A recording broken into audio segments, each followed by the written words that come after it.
घटना निर्मिती व त्यावरील पीवायक्यू नोट्स बघणार आहे.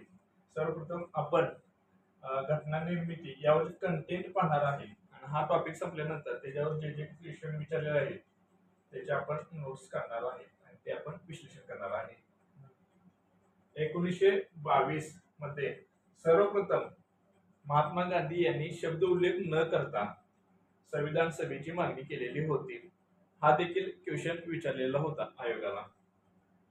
त्यानंतर 1934 मध्ये सर्वप्रथम संविधान सभेची कल्पना मांडण्याचे श्रेय कुणाला देता येईल, तर ते मानवेंद्रनाथ रॉय. हा देखील कंबाईनला क्वेश्चन विचारलेला होता, महत्वाचा आहे. त्यानंतर डिसेंबर 1934 मध्ये भारतीय राष्ट्रीय काँग्रेसने संविधान सभेची औपचारिक मागणी केलेली होती. हा पण आयोगाला विचारून गेलेला आहे क्वेश्चन. आणि ही